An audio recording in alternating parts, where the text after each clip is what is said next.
ಕಾಂಗ್ರೆಸ್ ಸರ್ಕಾರದ ಮಹತ್ವಾಕಾಂಕ್ಷಿ ಯೋಜನೆಗಳಲ್ಲಿ ಒಂದಾದ ಅನ್ನಭಾಗ್ಯ ಯೋಜನೆ ಈ ಅಡಿಯಲ್ಲಿ ಅಕ್ಕಿ ವಿತರಣೆ ಆಗ್ತಾ ಇತ್ತು. 5 ಕೆಜಿ ಅಕ್ಕಿ, ಇನ್ನುಳಿದಂತಹ 5 ಕೆಜಿ ಅಕ್ಕಿಯ ಬದಲಾಗಿ 170 ರೂಪಾಯಿಯನ್ನ ಅಕೌಂಟ್ಗೆ ಹಾಕಲಾಗ್ತಾ ಇತ್ತು. ಆದರೆ ಇನ್ನು ಮುಂದೆ ಅಕ್ಕಿಯನ್ನೇ ನೀಡ್ತೀವಿ ಅಂತ ಸರ್ಕಾರ ತೀರ್ಮಾನಕ್ಕೆ ಬಂದಿದೆ. ಫೆಬ್ರವರಿ ತಿಂಗಳಿನಿಂದಲೇ ಅಕ್ಕಿ ನೀಡೋದಕ್ಕೆ ನಿರ್ಧಾರ.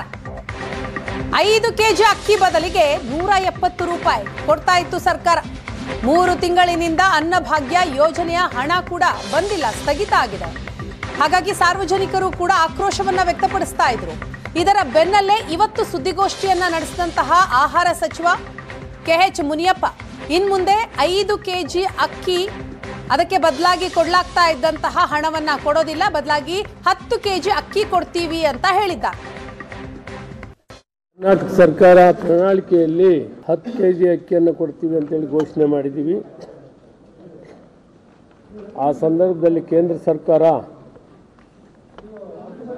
ಅಕ್ಕಿ ಇದ್ರೂ ಕೊಡಲಿಲ್ಲ. ಅಧಿಕಾರಿಗಳು ಕೊಡ್ತೀವಿ ಅಂತ ಹೇಳಿದ್ರು ಕೂಡ ಕಡೆಗೆ ಕೊಡೋಕ್ಕಾಗಲ್ಲ ಅಂತ ಹೇಳಿದ್ರು. ಸಾಕಷ್ಟು ಅಕ್ಕಿ ದಾಸ್ತಾನು ಇತ್ತು. ತದನಂತರ ಈಗ ನಾವೀಗಾಗಲೇ ಕೇಂದ್ರ ಸರ್ಕಾರಕ್ಕೆ ಫುಡ್ ಕಾರ್ಪೊರೇಷನ್ಗೆ ಬರೆದಿದ್ದೀವಿ. 22 ರೂಪಾಯಿ 50 ಪೈಸೆ ಅಂತ ಕೆಜಿಗೆ ಕೊಡ್ತೀವಿ ಅಂತ ಹೇಳಿದ್ದಾರೆ. ಅದಕ್ಕೆ ಮೊದಲು ನಾವು ನುಡಿದಂತೆ ನಡೀಬೇಕು ಅಂತೇಳಿ DBT ಮುಖಾಂತರ ಹಣವನ್ನು ಕೊಡ್ತಾ ಬಂದಿದ್ದೀವಿ. ಈಗ ಫೆಬ್ರವರಿಯಿಂದ ಈ ತಿಂಗಳಿಂದನೇ ಅಕ್ಕಿಯನ್ನು ಕೊಡುವಂಥದ್ದನ್ನು ಪ್ರಾರಂಭ ಮಾಡ್ತೀವಿ. ಸುಮಾರು 2 ಲಕ್ಷಕ್ಕಿಂತ ಮೇಲ್ಪಟ್ಟು ನಮಗೆ ಟನ್ನುಗಳು ಬೇಕಾಗ್ತದೆ. ಅಂದರೆ ಫೆಬ್ರವರಿಯಿಂದ ನಾವು ಅವರು ಜೂನ್ ತನಕ ಅಂತ ಹೇಳಿದ್ದಾರೆ.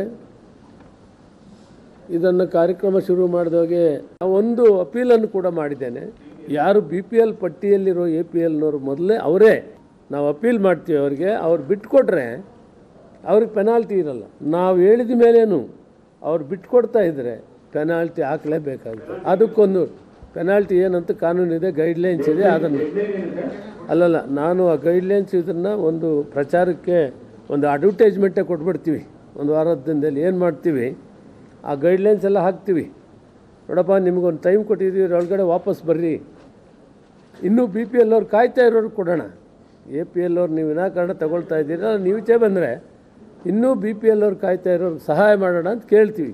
ಒಂದು ವೇಳೆ ಸಕಾಲಕ್ಕೆ ಅವ್ರು ಬರೆದಿದ್ರೆ ನಾವು ಪೆನಾಲ್ಟಿ ಅನಿವಾರ್ಯವಾಗಿ ಹಾಕಬೇಕಾಗ್ತದೆ. ನಾವು ಒಂದು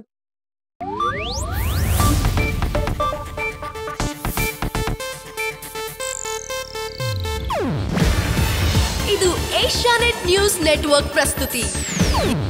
ನೀವು ನೋಡ್ತಿದ್ದೀರಾ ಏಷ್ಯಾನೆಟ್ ಸುವರ್ಣ ನ್ಯೂಸ್.